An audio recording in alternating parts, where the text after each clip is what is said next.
If you're new to our channel, we'd love to have you join our little community. Just hit that subscribe button and turn on those notifications. We promise it will be worth your while. The letter. My therapist once probed me on the conditions I would need to undergo before making the change. I told her I'd have to come clean about it in my workplace and with my folks. I had no idea these would occur within the same week of each other. Not another week like that, please. Honestly, I don't think any of the gifts God has given me during this change are as great as the one I'm about to tell you about. Nonetheless, I must warn you, have a box of Kleenex on hand, because you might need them. The American eagle on the express mail envelope fascinated Cindy as she sat in the car. An urgent emblem was used to convey the sense of urgency. Cindy agreed that this was the greatest option. Sending the package the following day? A time frame for the letter's arrival wasn't left to anyone's imagination. Still, she hoped it might be put off.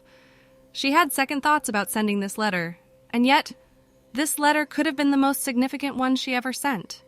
On the up and up after her session with her therapist, Cindy was pleasantly surprised to see the message light on the answering machine. She had just finished telling the counselor about how productive her meeting with the school administration had been. Carl Martin vanishes, and Cindy Martin shows up in the neighborhood the next year. The school president had been working for a year to set up a possible transfer to another school in the district. It was his words, "You have a career with us regardless of your gender," that kept playing in her head. "We're here to help your transition go as easily as possible." She began to wonder what the pulsating light signified. She learned in just a minute. Your father, Chuck, was looking into something in your car and came upon your credit card statements. When asked, "Who is Cindy Martin?" using a pseudonym when writing, "I urge you to get in touch." Concerned, we say. In just over 2.5 months, Cindy would have completed the spring semester and begun the real-world exam of transitioning to female. This was the time she intended to notify her parents. She took out one earring and started dialing the regular number, saying under her breath, "Well, that moves up the schedule." "To my mother! Hello? Sure, I got your point. It's a little too hard to explain over the phone right now, but be assured." Cindy stutters. "Your dad was worried," you say. He is a worrier. "So," she said with a chuckle, "I wanted to call." "You haven't tied the knot without telling us, right?" To which I said, "No, I haven't. And I have no plans to start," Cindy said softly. "You aren't going to Sweden to have surgery, are you?" Keeping a straight face became more and more challenging. Especially when it came to the people she cared about, Cindy loathed being dishonest. She said honestly, "Not straight away," though she was quietly wiping away tears. "And you're not wearing a blonde wig and stilettos?" "Don't even think of pulling out the blonde wig." "I ditched the blonde wig months ago," Cindy told herself. Almost if only it weren't so challenging. When asked what she planned to do during her spring break, Cindy answered, "Look, I'll explain everything when I get up there. Ignore your concerns. There are none." "Oh, honey, we weren't trying to pry. Simply put, we were worried. Though you're almost 40, I'll always think of you as our little child." After we disconnected, the sobbing became louder and more frequent. Cindy made the tape that was enclosed as she sat contemplating the package. She had been in the radio industry for some time, but this tape proved to be the most challenging she had ever produced. Her mother's poor eyesight necessitated the taping of any letters to the family. Cindy tried 6 times to make the tape, and each time she broke down. She collapsed into the bed after the final take and sobbed for 25 minutes. Cindy's therapist suggested writing the letter as a way to help. The effect of shock, which could cause someone to say something they later regret, was mitigated, and she was able to finish her sentence. Cindy thought this was the coward's way out, but then she never claimed to be brave. At that moment, Cindy opened the car door, hurried to the mailbox, and dropped down the letter. As the lid of the box slid shut, she felt a brief moment of terror followed by a wave of melancholy comfort. That has transpired has already taken place. No longer could she do anything about it. Things will be very different by tomorrow at this time. Perhaps for the better, perhaps for the worse, but unquestionably in a new way. She was not anticipating tomorrow with excitement.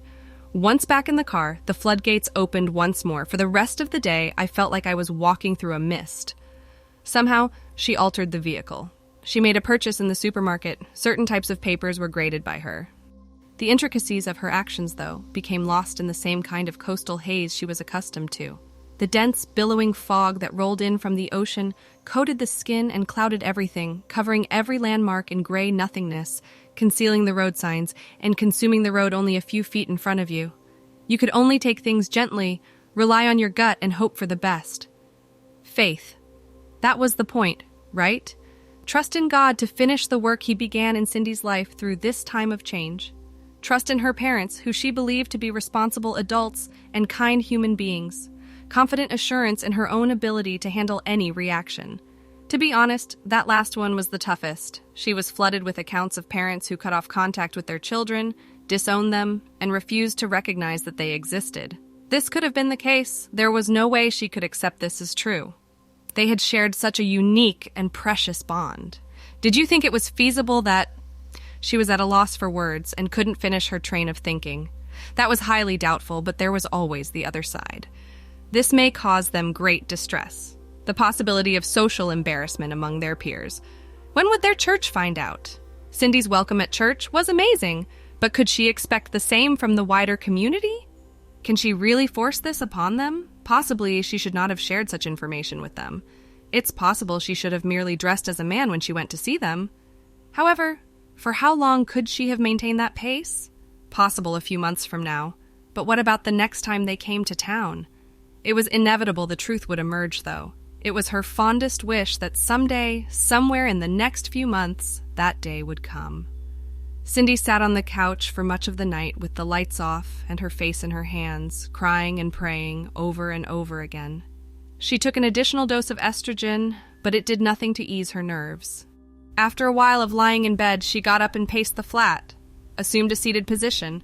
I tried watching some television, but nothing caught my interest. 11 o'clock. She needs to contact the family. Tell them to expect an important letter. It's a tough call to have to make. With tears in her eyes, she would need every ounce of vocal control that her 20 years of training had taught her to summon. Hi, Mom. Inquiring minds want to know, how's life in the clouds? Cindy tried to relax by taking deep breaths throughout the few moments of light talk that followed. Cindy took a deep breath and continued, Oh, by the way, I sent you a tape today, hoping for a casual tone. There is absolutely no need to panic. It will be sent to your mailbox tomorrow. What can I say? Oh, all right. What else do I need to know? Is there something wrong? There is a recording, and it will explain everything. I guess I should let you go to sleep, I said. We adore you, and I adore you too. Cindy swapped out the broken-looking crystal receiver. As the synthetic ticking of the electric schoolhouse clock on the wall marked the final hours of her old connections, she listened. Carl's final unadulterated realm would vanish in less than 12 hours. At the same time, she was both thrilled and terrified by this development. It was thrilling to see her making progress. She was worried about abandoning her parents as she pursued her goals, so this prospect was particularly unsettling. Her normal breathing pattern, which governed the pitch of her voice, suddenly sped up and faltered.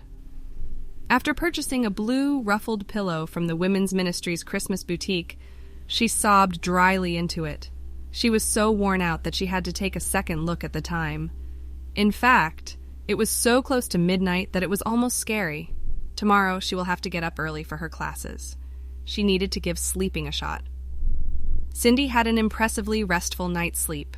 She fell into a deep, dreamless sleep that was interrupted only by the constant bleating of the alarm clock at 7 o'clock in the morning, as nervous fatigue triumphed over restless tension.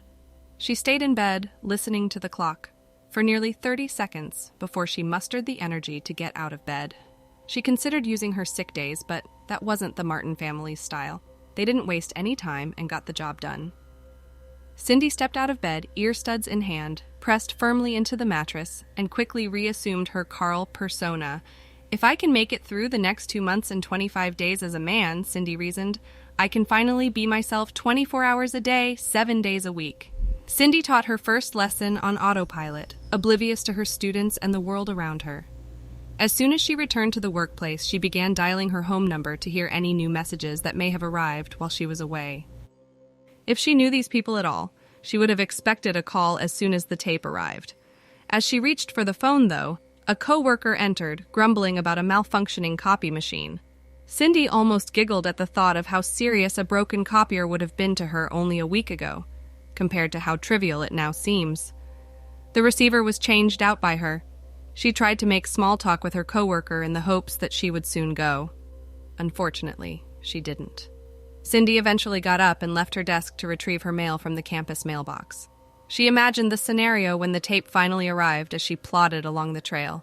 How many people cried? Did anyone become angry? Who spoke? Can you describe her mother's reaction? What was his reaction? Can you imagine what they might say on tape? One could use a phone that was located outside the administration building. Cindy snatched it up grudgingly, dialed the number slowly, and waited patiently for it to ring. With one ring, with two rings. If it rang another time, no message would be on the machine. Not any more bells, Cindy's deliberately androgynous voicemail began. We're extremely sorry we missed your call. When Cindy pressed the code to silence the voice, she was rewarded with a synthetic music box's performance of There's No Place Like Home as a signal that the tape was rewinding. Maybe they were just attempting to upsell her on insurance. When Cindy's mother told her, "We got your tape, honey," Cindy was understandably relieved. "We listened to it," she said, her voice breaking with passion, saying, "We could care less if you were named Carl or Cindy. No matter what, we love you. Really, you have no idea. Similar to how we felt about our son, we have nothing but love for our daughter. Hear me out. Tonight I'll call you back. The two of us adore you very much." Cindy's eyes welled up with tears as she carefully rehung the phone, but she held back the sobs and was grateful for a change for the stoicism that society teaches males to have. Cindy saw the blossoming orchards as she drove home from school that afternoon. In the end, the day was fantastic.